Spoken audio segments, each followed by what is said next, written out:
वही कहूंगा जो आप भी जान सकते हैं। लेकिन जानने से मेरा अर्थ है जीना। जाना बिना जिए भी जा सकता है, तब ज्ञान होता है एक बोझ। उससे कोई डूब तो सकता है, उबरता नहीं। जानना जीवंत भी हो सकता है। तब जो हम जानते हैं वो हमें करता है निर्भर, हल्का, कि हम उड़ सके आकाश में। जीवन ही जब जानना बन जाता है तभी पंख लगते हैं, तभी जंजीरें टूटती हैं और तभी द्वार खुलते हैं अनंत के।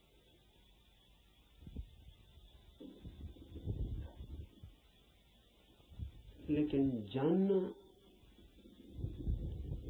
कठिन है।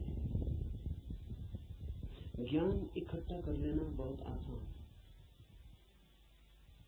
और इसलिए मन आसान को चुन लेता है और कठिन से बचता है। लेकिन जो कठिन से बचता है वो धर्म से भी वंचित रह जाएगा। कठिन ही नहीं, जो असंभव से भी बचना चाहता है वो कभी भी धर्म के पास नहीं पहुंच पाएगा।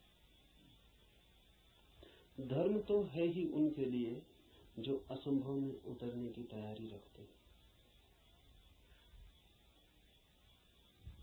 धर्म है जुआरियों के लिए, दुकानदारों के लिए नहीं।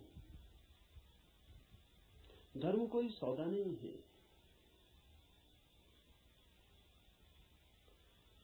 धर्म कोई समझौता भी नहीं है। धर्म तो है दांव। जुआरी लगाता है धन को दांव पर, धार्मिक लगा देता है स्वयं को। वही परम धन है। और जो अपने को ही दांव पर लगाने को तैयार नहीं, वो जीवन के गुह रहस्यों को कभी भी जान नहीं पाएगा। सस्ते नहीं मिलते हैं वे रहस्य। ज्ञान तो बहुत सस्ता मिल जाता है। ज्ञान तो मिल जाता है किताब में, शास्त्र में, शिक्षा में, शिक्षक के पास।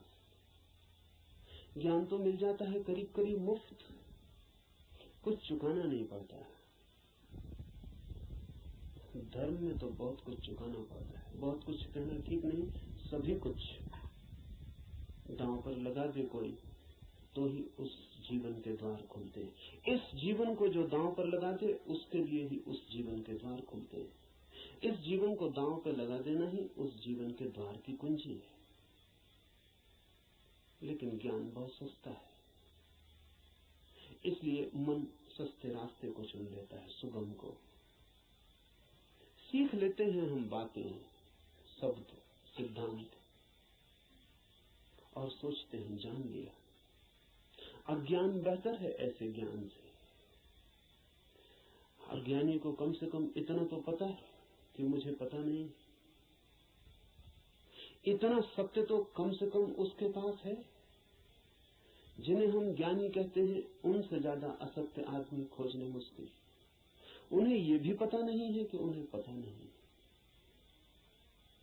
सुना हुआ, याद किया हुआ कंठस्थ हो गया, धोखा देता है। ऐसा लगता है मैंने भी जान लिया। मैं आपसे वही कहूंगा जो मैं जानता हूं, क्योंकि उसके कहने का ही कुछ मूल्य है। क्योंकि जिसे मैं जानता हूं, अगर आप तैयार हो तो उसकी जीवंत चोट आपके हृदय के तारों को भी हिला सकती है। जिसे ही मैं ही नहीं जानता हूं, जो मेरे कंठ तक ही हो, वो आपके कानों से ज्यादा गहरा नहीं जा सकता। जो मेरे हृदय तक हो उसकी ही संभावना बनती है। अगर आप सांस दें तो वो आपके हृदय तक जा सकता है। आपके सांस की तो फिर भी जरूरत होगी, क्योंकि आपका हृदय अगर बंद ही हो तो जबरदस्ती उसमें सत्य डाल देने का कोई उपाय नहीं है, और अच्छा ही है कि उपाय नहीं है। क्योंकि सत्य भी अगर जबरदस्ती डाला जाए तो स्वतंत्रता नहीं बनेगा, परतंत्रता बन जाएगा। सभी जबरदस्तियां परतंत्रताएं बन जाती। इसलिए इस जगत में सभी चीजें जबरदस्ती आपको दी जा सकती हैं, सिर्फ सत्य नहीं दिया जा सकता, क्योंकि सत्य कभी भी परतंत्रता नहीं हो सकता। सत्य का स्वभाव स्वतंत्रता है। इसलिए एक चीज भर है इस जगत में जो आपको कोई जबरदस्ती नहीं दे सकता, जो आपके ऊपर थोपी नहीं जा सकती, जो आपको पहनाई नहीं जा सकती, उड़ाई नहीं जा सकती।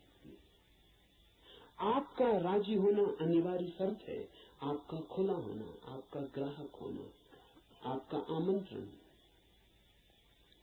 आपका अहोभाव से भरा हुआ हृदय। जैसे पृथ्वी वर्षा के पहले पानी के लिए प्यासी होती और दरारें पड़ जाती हैं, इस आशा में पृथ्वी जगह जगह अपने ओंठ खोल देती है कि वर्षा हो। ऐसा जब आपका हृदय होता है तो सत्य प्रवेश करता है।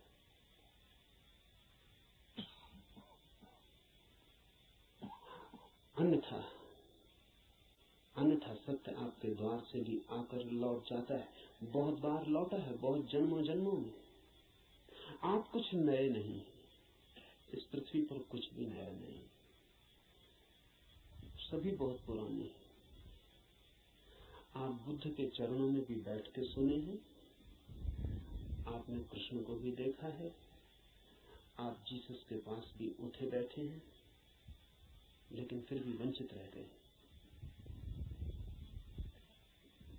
क्योंकि कभी भी आपका हृदय तैयार नहीं था। आपके पास से बुद्ध की सरिता बहती निकल गई है, महावीर की सरिता बहती निकल गई, आप प्यासे रह गए। आनंद रो रहा था जिस दिन बुद्ध के प्राण छूटने को थे और छाती पीट रहा था, और बुद्ध ने उससे कहा कि तू रोता क्यों है? जरूरत से ज्यादा मैं तेरे पास था 40 वर्ष, और अगर 40 वर्ष में भी नहीं हो पाई वो घटना, तो अब रोने से क्या होगा? मेरे मिटने से इतना परेशान क्यों हो रहा है? तो आनंद ने कहा है, इसलिए परेशान हो रहा हूं कि आप मौजूद थे और मैं न मिट पाया। अगर मैं मिट जाता तो आपको मेरे भीतर प्रवेश मिल जाता। 40 साल नदी मेरे पास बहती थी और मैं प्यासा रहता हूं, और अब मैं रोता हूं क्योंकि जरूरी नहीं है कि ये नदी कब किस जन्म में दोबारा मुझे मिलेगी।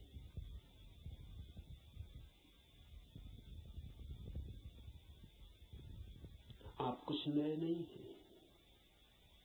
आपने बुद्धों को दफनाया, महावीरों को दफनाया, जीसस, कृष्ण, क्राइस्ट, सबको आप दफना के जी रहे हैं।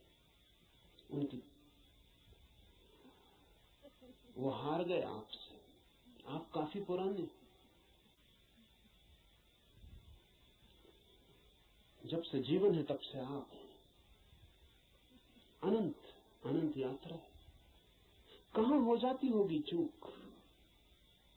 बस यही हो जाती है कि आप खुले ही नहीं, बंद है। मैं तो आपसे वही कहूंगा जो मैंने जाना है। अगर आप भी अपने को एक खुलापन बना सके तो आप भी उसे जान लेंगे।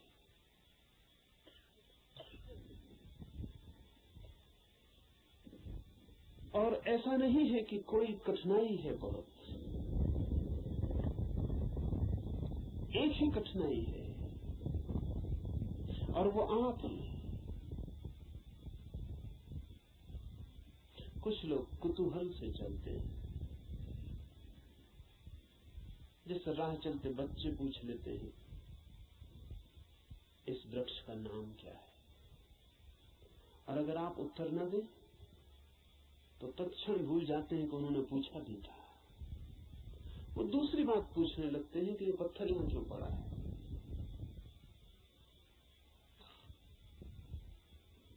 पूछने के लिए पूछते हैं, जानने के लिए नहीं पूछते। बिना पूछे नहीं रह सकते हैं, इसलिए पूछते हैं, जानने के लिए नहीं पूछते। जो लोग कुतूहल से जी रहे हैं वो अभी भी बचकान हैं। अगर आप ऐसे ही पूछ लेते हैं कि ईश्वर क्या है, जैसे कि कोई बच्चा राह चलती दुकान देख के पूछ लेता हो कि ये खिलौना क्या है, तो आप अभी बच्चे हैं, और बच्चा तो माफ किया जा सकता है, आप माफ नहीं किए जा सकते। कुतूहल नहीं चलेगा। धर्म कोई खिलवाड़ नहीं है बच्चों का, और फिर उत्तर भी मिल जाए तो उससे कोई प्रयोजन नहीं है। बच्चे का मजा पूछने में है, उसने पूछा, यही उसका मजा है। आप उत्तर देंगे भी तो उस उत्तर में उसे कोई बहुत रस नहीं है। क्या बात? मनस्विद कहते हैं कि बच्चे नया नया बोलना सीखते हैं तो अपने बोलने का अभ्यास करते हैं पूछ पूछ कर। जैसे बच्चा नया नया चलना सीखता है तो बार बार उठ के चलने की कोशिश करता है, बोलना सीखता है तो बार बार बोलने की कोशिश करता है। इसलिए बच्चे एक ही बात को कई दफा कहते हैं, इसलिए कई दफा कहते हैं क्योंकि उन्हें बोलने का एक नया अनुभव, एक नया आयाम मिला है। उस नए आयाम में वे तैर के अभ्यास कर रहे हैं, इसलिए कुछ भी पूछते हैं, कुछ भी बोलते हैं। अगर आप भी धर्म की दुनिया में कुछ भी पूछ रहे हैं, कुछ भी बोल रहे हैं, कुछ भी सोच रहे हैं, और कोई गहरी जिज्ञासा नहीं है, बस कुतूहल है, तो अभी आप और कुछ बुद्धों को दफनाएंगे। अभी और न मालूम कितने बुद्धों को आपके साथ मेहनत करनी पड़ेगी।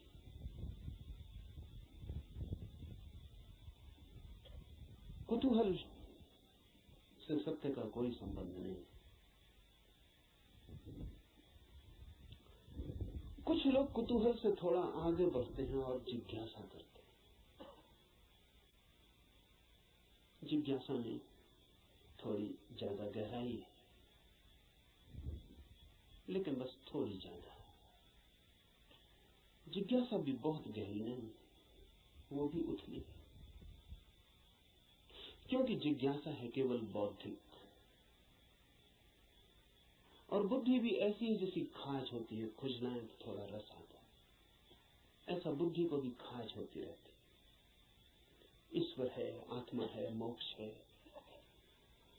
ध्यान क्या है, करने के लिए नहीं। ईश्वर क्या है, जानने के लिए नहीं, चर्चा के लिए, बातचीत के लिए।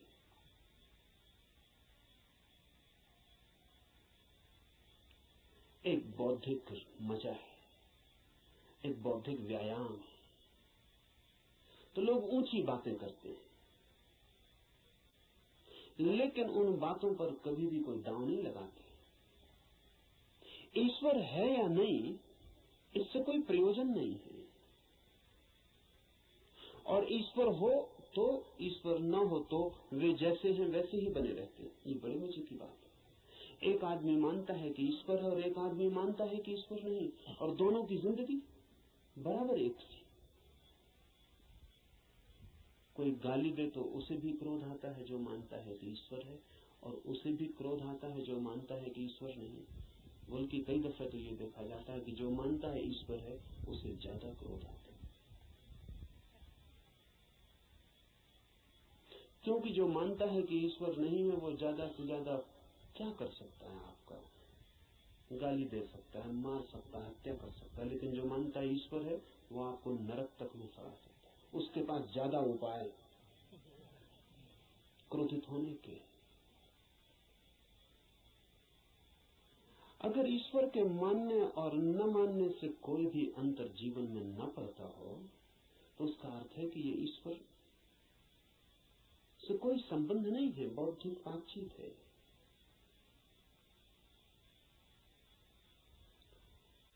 ऐसी जिज्ञासा हो तो आदमी दार्शनिक हो जाता है, चिंतन मनन करने लगता है, शास्त्र अध्ययन करने लगता है, बहुत सिद्धांत इकट्ठे कर लेता है, पक्ष में विपक्ष में सोच लेता है, वाद विवाद करता है, शास्त्रार्थ करता है, लेकिन जीता कभी नहीं।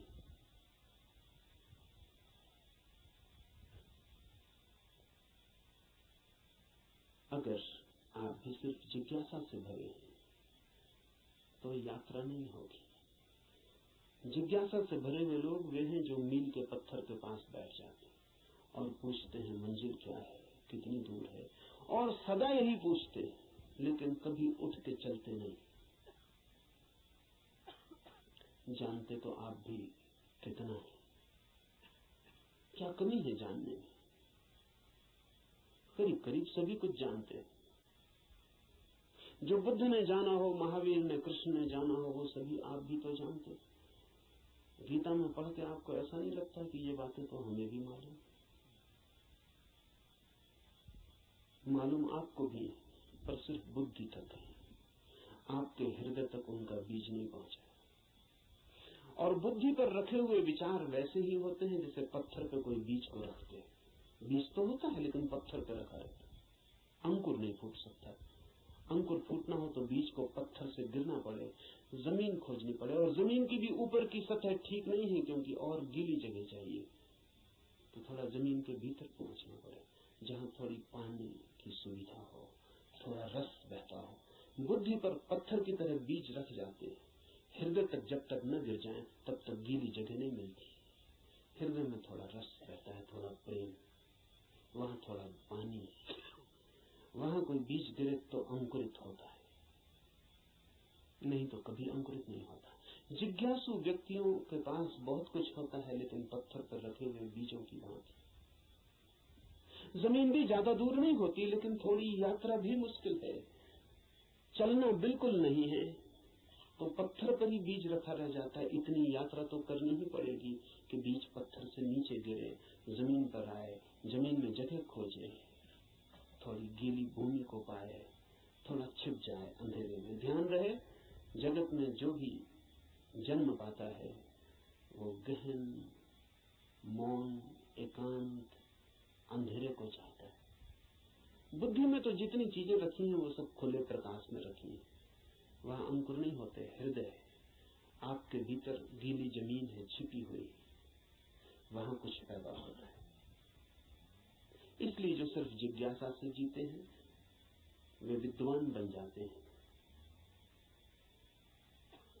पंडित बन जाते हैं, ज्ञानी बन जाते हैं, लेकिन कुछ अंकुरित नहीं होता उनके भीतर। कोई नया जन्म, कोई नया जीवन, कोई नए फूल, कुछ भी नहीं। एक और जिससे संबंध है हमारा, एक और भी दिशा है खोज की, उसे हम कहते हैं मुमुक्षा। जानने की फिक्र नहीं है, जीने की फिक्र है। जानने की फिक्र नहीं है, होने की फिक्र है। ये सवाल नहीं है कि ईश्वर है, सवाल ये है कि क्या मैं ईश्वर हो सकता हूं। अगर ईश्वर हो भी और मैं ईश्वर न हो सकूं तो कोई सार नहीं। सवाल ये नहीं है कि मोक्ष है, सवाल ये है कि क्या मैं भी मुक्त हो सकता हूं। अगर मैं मुक्त हो ही ना सकूं और मोक्ष हो भी कहीं तो क्या अर्थ है। ये बात नहीं है कि आत्मा है भीतर या नहीं, हो या ना हो। सवाल असली ये है कि क्या मैं आत्मा हो सकता हूं। मुमुक्षा है होने की खोज, और जब कोई होना चाहता है तब दांव पर लगना पड़ता है। इसलिए कहता हूं धर्म है जुआरियों का काम। वही कहूंगा जो मैं जानता हूं, जो जिया है। अगर आप तैयार हुए दांव पर लगाने को, तो जो मेरा अनुभव है वो आपका अनुभव भी बन सकता है। अनुभव किसी के नहीं होते, जो भी लेने को तैयार हो उसी के हो जाते हैं। सत्य पर किसी का कोई अधिकार नहीं, जो भी मिटने को राजी है वही उसका मालिक हो जाता है। सत्य तो उसका है जो भी उसे मांगने की तैयारी दिखलाता है, जो भी अपने हृदय के द्वार खोलता है और उसे पुकारता है।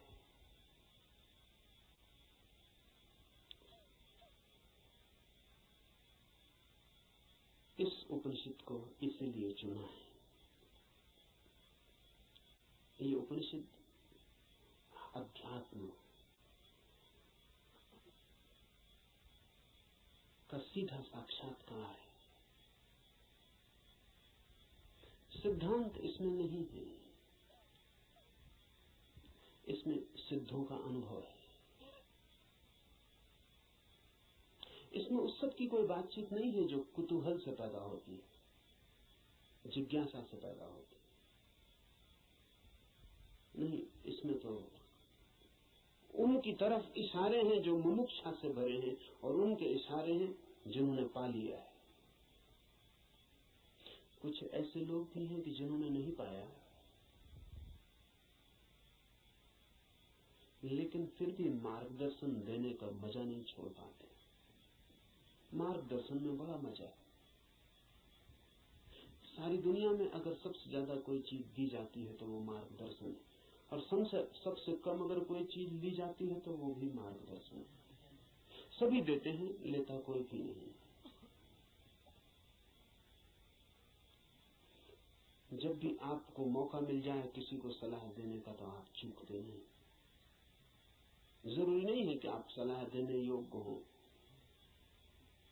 जरूरी नहीं कि आपको कुछ भी पता हो जो आप कह रहे हैं, लेकिन जब कोई दूसरे को सलाह देनी हो तो शिक्षक होने का मजा छोड़ना बहुत मुश्किल हो जाता है। शिक्षक होने में मजा क्या है? आप तत्काल ऊपर हो जाते हैं मुफ्त में, और दूसरा नीचे हो जाता है। अगर कोई आपसे दान मांगने आए तो 2 पैसे देने में कितना कष्ट होता है, क्योंकि कुछ देना पड़ता है जो आपके पास है। लेकिन सलाह देने में जरा भी कष्ट नहीं होता, क्योंकि जो आपके पास है ही नहीं उसको देने में कष्ट क्या है?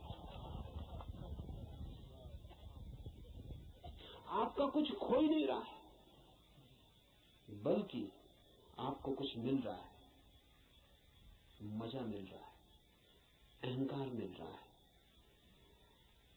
आप भी सलाह देने की हालत में हैं आज, और दूसरा लेने की हालत में।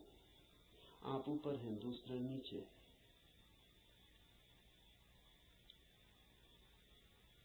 इसलिए कहता हूं कि इस उपनिषद में कोई सलाह, कोई मार्गदर्शन देने का मजा नहीं है, बड़ी पीड़ा है।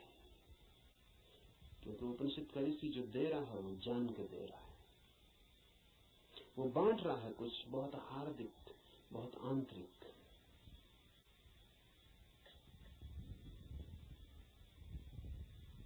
संक्षिप्त इशारे हैं लेकिन गहरे हैं, बहुत थोड़ी सी चोटें हैं लेकिन प्राणघातक है। और अगर राजी हो तो तीर सीधा हृदय में चुभ जाएगा, और जान लिए बिना न रहेगा, जान ही ले लेगा। इसलिए थोड़ा सावधान, थोड़ा सचेत, क्योंकि ये सौदा ही खतरनाक है। इसमें पागल हुए बिना कोई मार्ग ही नहीं है, इसमें अपने को मिटाए बिना पाने का कोई उपाय ही नहीं। यहां तो खोने वाले ही बस पाने वाले बनते हैं। और इसीलिए इस उपनिषद को भी चुन लिया है। ऐसे तो सीधा ही आपसे कह सकता हूं, कोई कारण इस उपनिषद को चुनने का नहीं है, बहाना, आड़। क्योंकि तीर सीधा मारो आदमी बच सकता है, उपनिषद की आड़ से थोड़ी सुविधा रहेगी, इसलिए चुन लिया है कि आपको ऐसा भी पता नहीं लगेगा कि मैं कोई सीधे ही आपको तीर मार रहा हूं, तो बचने का जरा उपाय कम हो जाता। सभी शिकारी जानते हैं कि थोड़ी आड़ से शिकार ठीक होती। ये उपनिषद सिर्फ आड़ है, और इससे कुछ लेना देना ज्यादा नहीं। जो मैंने जाना है वही कहूंगा, लेकिन उसमें और उपनिषद में कोई अंतर नहीं है, क्योंकि इस उपनिषद के ऋषि ने जो कहा है वो जानकर ही कहा।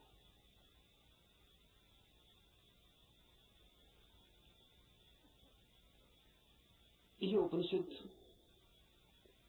अध्यात्म की सूक्ष्मतम रहस्यों का उद्घाटन है। लेकिन अगर मैं उपनिषद पर ही बात करता रहूं तो डर है कि बात ही रह जाए। इसलिए चर्चा तो पृष्ठभूमि होगी। इस चर्चा के साथ साथ प्रयोग जो कहा है, जो इस ऋषि ने देखा है, या जो मैं कहता हूं मैंने देखा है, उस तरफ आपके चेहरे को मोड़ने की कोशिश, उस तरफ आपकी भी आंखें उठानी, उस तरफ आपकी भी आंखें उठाने का प्रयास, वही मुख्य होगा। उपनिषद की बात तो सिर्फ हवा पैदा करने के लिए होगी कि आपके चारों तरफ वे तरंग पैदा हो जाएं, कि आप भूल जाएं 20वीं सदी को, पहुंच जाएं उस लोक में जहां ये ऋषि रहा होगा। मिट जाए ये जगत जो चारों तरफ बहुत बेरौनक और बहुत कुरूप हो गया है, और याद आ जाए उन दिनों की जब ये ऋषि जिंदा रहा होगा। एक हवा, एक वातावरण, बस उसके लिए उपनिषद। और उतना काफी नहीं है, जरूरी है, काफी नहीं है। तो जो मैं कहता हूं अगर आप उसको सुन के ही रुक जाते हैं तो मैं मानूंगा आपने सुना भी नहीं, क्योंकि सुन के जो चलता नहीं है मैं नहीं मान सकता कि उसने सुना है। अगर आप सोचते हैं कि सुन के आपकी समझ में आ गया, इतनी जल्दी मत करना। सुन के समझ में आता होता तो हम कभी के समझ गए होते। सुन के ही समझ में आता होता तो इस दुनिया में समझदारों की कमी ना होती, ना समझ खोजना मुश्किल हो जाता। मगर ना समझ ही ना समझ, सुन के कुछ भी समझ में नहीं आता। सुन के सिर्फ शब्दों पे मुट्ठियां बन जाती। सुन के नहीं, करके ही समझ में आता है। इसलिए सुनना करने के लिए, समझने के लिए नहीं। सुनना करने के लिए, करना समझने के लिए। सुन के ही सीधा मत सोच लेना कि समझ गए। वो बीच की कड़ी के बिना कोई भी उपाय नहीं है, कोई भी रास्ता नहीं। लेकिन मन कहता है कि समझ गए, अब करने की क्या जरूरत है। मंजिलें चल के पहुंची जाती है। सब भी समझ लिया हो, यात्रा पथ पूरा स्मृति में आ गया हो, पूरा नक्शा जेब में हो, फिर भी बिना चले कोई मंजिल तक कभी पहुंचता नहीं। लेकिन सपना देखा जा सकता है। कोई आदमी यहीं सो जाए और सपना देख सकता है कहीं भी पहुंचने का। मन सपना देखने में बड़ा कुशल है। और ऐसा मत सोचना कि आप ही ऐसे सपने देखते हैं।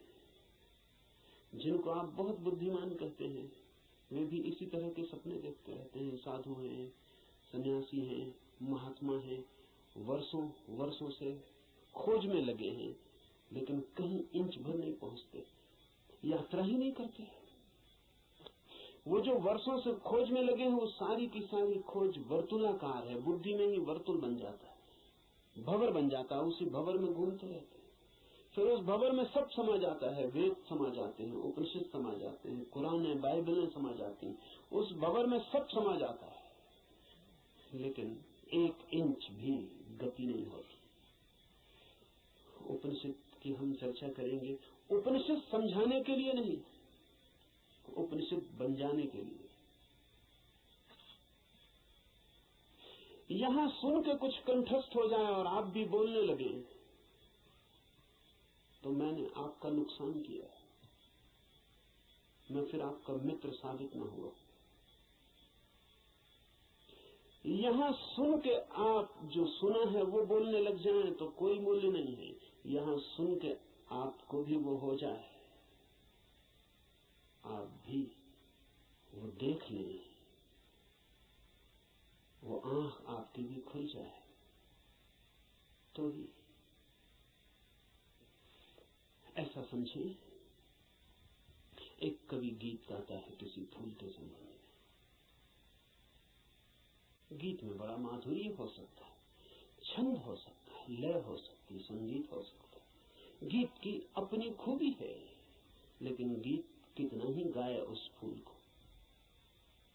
और कितना ही गुनगुनाए, तो भी गीत गीत है, फूल नहीं। और लाख हो गति और लाख हो छंद, तो भी गीत गीत है, फूल की सुगंध नहीं। और आप उसी गीत से तृप्त हो जाए तो आप भटक गए। उपनिषद गीत है किसी फूल का जिसे आपने देखा नहीं अभी। गीत गजब का है, गाने वाले ने देखा है, पर गीत से तृप्त मत हो जाना। गीत फूल नहीं। ऐसा भी हो जाता है कि कभी कभी आप फूल के पास भी पहुंच जाते हैं, कभी कभी फूल की एक झलक भी मिल जाती है, अचानक, आकस्मिक। क्योंकि फूल कोई विजाती ही नहीं है, आपका स्वभाव है, आपके बिल्कुल निकट है, किनारे किनारे है। कभी कभी छू जाता है बिना आपके, बावजूद आपके। कभी कभी फूल एक झलक दे जाते, कोई बिजली कौन जाती, किसी क्षण में आकस्मिक अनुभव में आ जाता है। कुछ और भी है इस जगत में, यही जगत सब कुछ नहीं है। इस पथरीले जगत के बीच कुछ और भी है जो पत्थर नहीं, फूल है, जीवंत खिला हुआ, जैसे किसी स्वप्न में देखा हो या अंधेरी रात में चमकी हो बिजली और कुछ दिखा हो और फिर खो गया हो। ऐसा कभी कभी आपके जीवन में भी हो जाता है, कवियों के जीवन में अक्सर हो जाता है, चित्रकारों के जीवन में अक्सर हो जाता है। फूल की झलक बिल्कुल पास आ जाती है। फिर भी फूल कितने ही पास हो और कितनी ही झलक मिल गई हो, पास होना भी दूर होना ही है। और कितने ही पास आ जाए फूल, तो भी फासला तो बना ही रहता है। और मैं बिल्कुल हाथ से भी छू लूं फूल को, तो भी पक्का नहीं है कि जो अनुभव मुझे होता है वो फूल का है, क्योंकि हाथ खबर लाने वाला है। और हाथ अगर बीच में गलत खबर दे दे तो कुछ भरोसा नहीं। और हाथ सही ही खबर देगा, इसको मानने का कोई कारण नहीं। फिर हाथ जो खबर देगा वो फूल के संबंध में कम और हाथ के संबंध में ज्यादा होगी।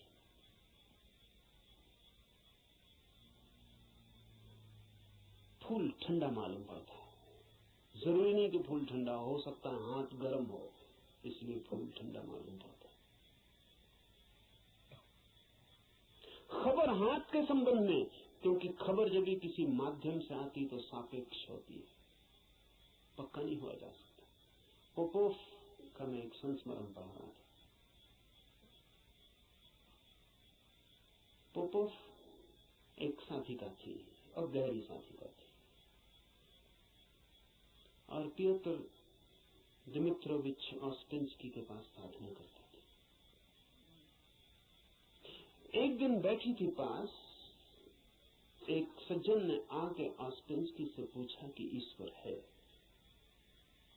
या नहीं। तो ऑस्पेंस्की ने कहा कि ईश्वर नहीं। फिर ऑस्पेंस्की थोड़ी देर रुका और उसने कहा कि लेकिन मैं कोई गारंटी भी नहीं कर सकता,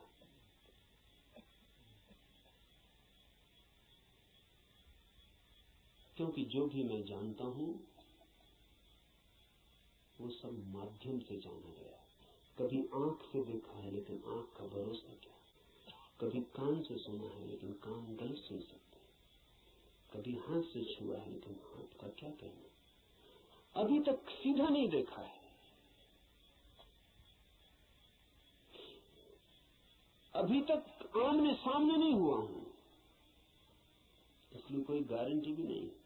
अभी तक जो भी जाना है उसमें मुझे ईश्वर का कोई अनुभव नहीं हुआ, लेकिन जरूर नहीं कि ईश्वर न हो। इससे सिर्फ मेरी खबर मिलती है कि मेरे अनुभव क्या है, इसलिए मैं कोई गारंटी नहीं कर सकता कि नहीं ही है। इसलिए मुझ पर भरोसा करके मत रुक जाए, खोजना। जब भी माध्यम से कुछ घटता है तो भरोसे का नहीं।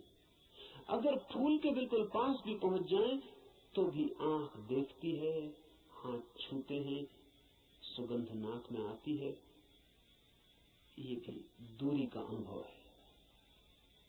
तो कभी कभी कोई कवि उस परम फूल के इतने पास पहुंच जाता है कि उसकी गीत में उतर आती है गूंज उसकी, लेकिन फिर भी बुद्ध नहीं है वो, महावीर नहीं है वो। महावीर कौन है, बुद्ध कौन है? बुद्ध है वो चैतन्य जो फूल ही हो गया। इतनी भी दूरी न रही कि फूल को देखा हो, फूल ही हो गया। फूल होकर ही पूरी तरह जाना जा सकता है क्या है। उपनिषद के ऋषि की बात है, गीत है किसी फूल के संबंध में, उसे गुनगुनाना, मिठास है बड़ी उसमें, स्वाद है उसमें बहुत, लेकिन वो फूल नहीं है, गीत ही है। अगर प्रयास करेंगे तो कभी कभी झलक भी मिलेगी। मेरे पास लोग आते हैं, वो कहते हैं ध्यान में बड़ी झलक मिली, लेकिन फिर खो गई। अनंत प्रकाश हो गया था, फिर खो गया। आनंद ही आनंद हो गया था, लेकिन अब कहाँ है? अब खोजते हैं और नहीं मिलता। झलक का मतलब है पास पहुंच गए थे, झलक तो खो ही जाएगी। इसलिए ध्यान ज्यादा से ज्यादा झलक ही दे सकता है। उस पर भी मत रुक जाना कि उसी झलक को पकड़ के बार बार खोजते रहना। ध्यान का तो मूल्य इतना है कि झलक मिल जाए, फिर आगे जाना है समाधि में, ताकि आप फूल ही हो जाए।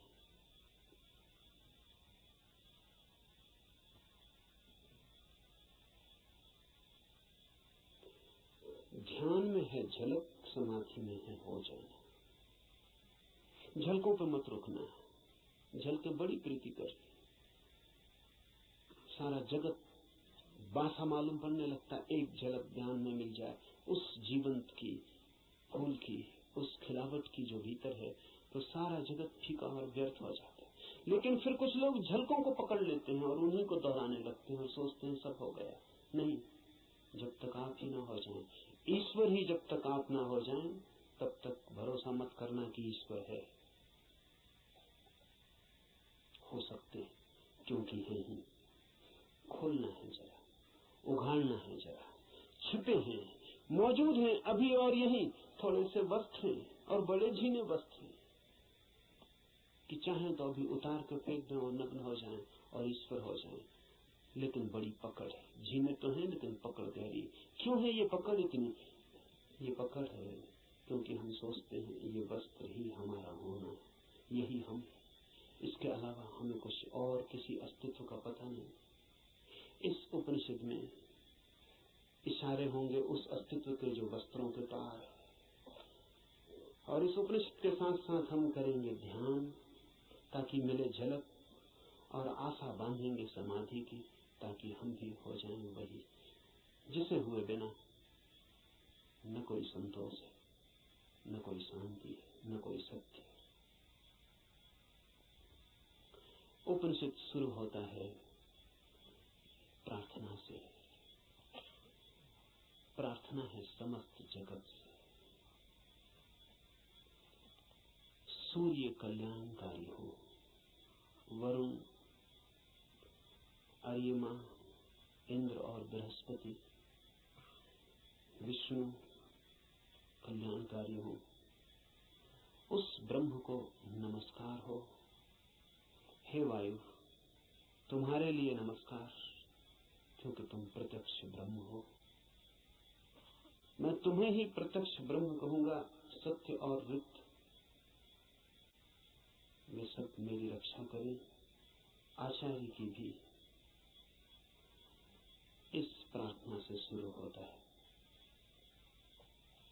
धर्म की यात्रा प्रार्थना से शुरू होगी ही।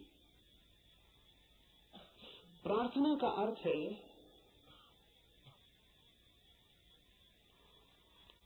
आस्था, आशा। प्रार्थना का अर्थ है इस सारे जगत के साथ हमारे जुड़े हुए होने का भाव। प्रार्थना का अर्थ है मुझ अकेले से क्या होगा, मुझ अकेले से होता तो हो गया होता, मुझ अकेले से तो क्षुद्र भी नहीं सध पाया। चाहा था धन मिल जाए वो भी नहीं मिला, चाहा था पद मिल जाए वो भी नहीं मिला। कैसी कैसी चाहें की थी, बड़ी छोटी थी, वे भी पूरी ना हुई। मुझ अकेले से तो संसार भी न सधा। तो सत्य की ये महायात्रा मुझ अकेले से हो सकेगी? अकेले अकेले तो मैं संसार में भी हार गया हूं। सभी हारे हुए हैं संसार में। जो जीते हुए दिखाई पड़ते हैं वे भी बस वे दूसरों को जीते हुए दिखाई पड़ते हैं, खुद तो बिल्कुल हारे हुए।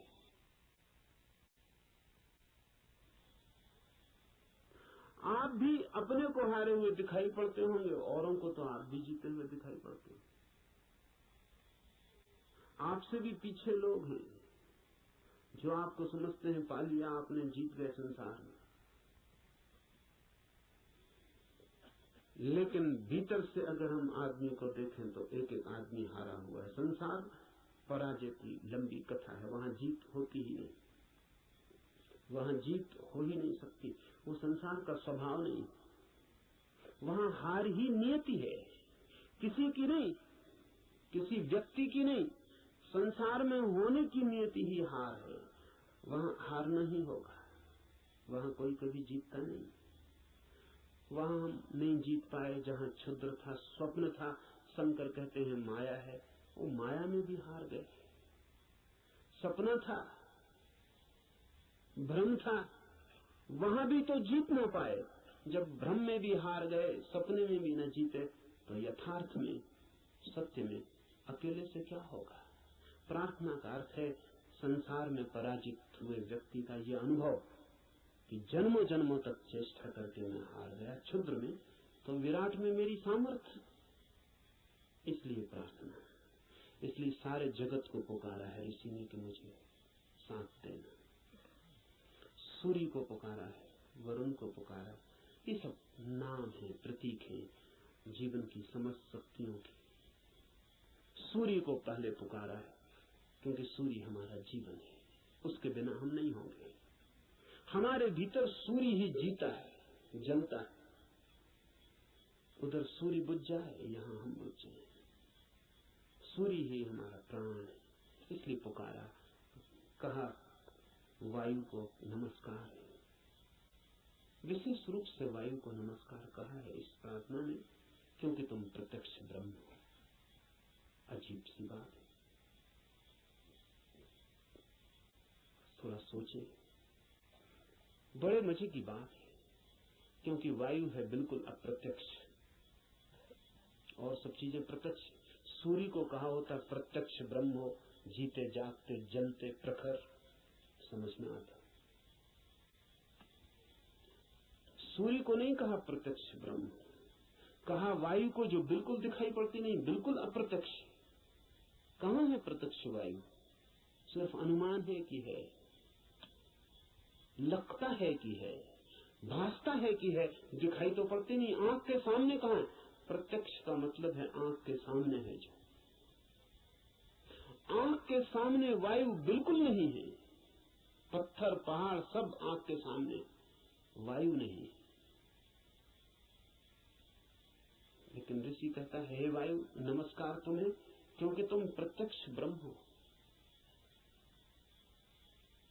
इसलिए कहा कि वायु जैसे दिखाई नहीं पड़ती और है, और आंख को दिखाई नहीं पड़ती फिर भी आंख को छू रही है प्रतिपल। ऐसा ही परम सत्य है, दिखाई नहीं पड़ता, छू रहा है प्रतिपल। वायु दिखाई नहीं पड़ती क्योंकि हमारे पास देखने वाली आंख नहीं। वायु तो यहां है, वायु के बिना तो हम भी नहीं हो सकते। वही तो हमारी श्वास में हमें संभाले, उसका ही आवागमन तो हमारा सारा जीवन है, जो इतने निकट है। श्वास है जो हमारी, वो भी दिखाई नहीं पड़ती, क्योंकि हमारे पास आंखें बड़ी स्थूल है। तो हम जो बहुत मोटा मोटा है, स्थूल स्थूल है, वो देख लेते हैं। जो सूक्ष्म है वो हमें दिखाई नहीं पड़ता। वायु सूक्ष्मतम है, हमारे सामने मौजूद है, भीतर मौजूद है, बाहर मौजूद है, रोए रोए में मौजूद है और दिखाई नहीं पड़ती। इसलिए कहा कि तुम प्रत्यक्ष ब्रह्म हो, तुम ठीक ब्रह्म जैसी हो। वो भी यहाँ मौजूद है और दिखाई नहीं पड़ता, और रोए रोए में वही समाया है, रोआ रोआ वही है, और फिर भी उसका कोई पता नहीं चलता। इसलिए वायु को नमस्कार किया है कि हम वायु को तो जानते हैं, ब्रह्म को नहीं जानते। वायु से एक धागा जोड़ा है कि ब्रह्म में ठीक वायु जैसा है। इसलिए मैं तुम्हें प्रत्यक्ष ब्रह्म कहूंगा। ऋषि कहता है वायु को सत्य और ऋत के नाम से भी कहूंगा, क्योंकि तुम ठीक उस जैसी हो जो है और जिसका हमें पता नहीं, जो हम स्वयं हैं और जिसका हमें पता नहीं, जो अभी और यहाँ सदा से मौजूद है और हमें उसका पता नहीं। लेकिन ये खोज पूरी हो सके अगर सब देवता रक्षा करें। देवता से अर्थ है सदा से जीवन की अनंत अनंत शक्तियां, और जीवन है एक विराट जाल अनंत शक्तियों का। आपका होना भी एक विराट जाल है अनंत शक्तियों का। मिलता है आप में सूर्य, मिलता है वरुण, मिलता है इंद्र, मिलती है वायु, मिलती है अग्नि, मिलती है पृथ्वी, सब कुछ मिलता है आकाश, सब आप में मिलते हैं। अगर एक व्यक्ति को हम पूरा का पूरा जान लें तो हमने बीज रूप में समस्त अस्तित्व को जान लिया। सब कुछ उसमें है, सबका दान उसमें है, सब मिलकर ही उसका अस्तित्व है। इन सबकी सहायता की प्रार्थना है, लेकिन क्या सूर्य सहायता करेगा?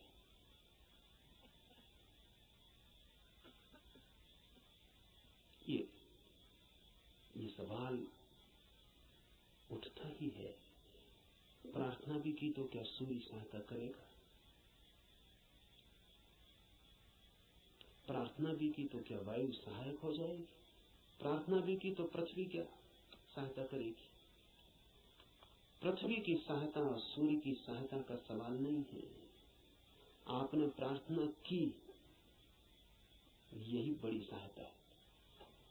इसे थोड़ा ठीक से समझ लें। कोई सूर्य आके आपको सहायता नहीं करेगा, लेकिन आपने प्रार्थना की, इसका जो परिणाम है वो सूर्य पर नहीं होगा, आप पर होगा। क्योंकि प्रार्थना करने वाला चित्त हो जाता है विनम्र, प्रार्थना करने वाला चित्त हो जाता है असहाय, प्रार्थना करने वाला चित्त स्वीकार कर लेता है इस बात को कि मुझ अकेले से नहीं होगा।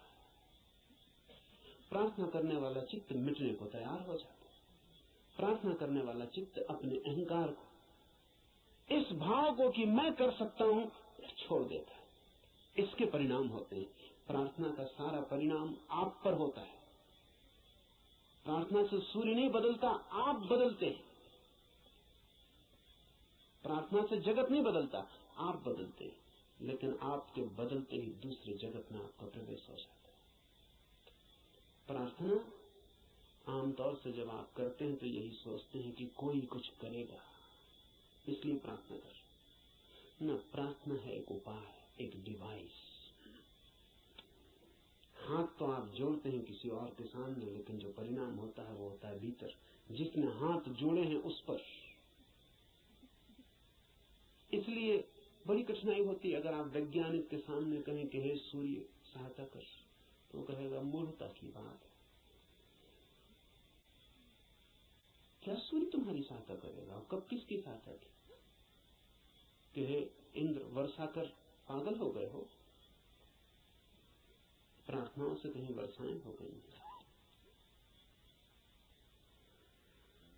वैज्ञानिक ठीक कहता है, न तो सूर्य आपकी सुनेगा, न बादल आपकी सुनेगी, न हवा आपकी सुनेगी, कोई आपकी नहीं सुनेगा। लेकिन आपने पुकारा, ये आपको बदल जाएगा। आपने कितने जोर से पुकारा, उतनी गहरी भूख आपके भीतर प्रवेश हो जाएगी।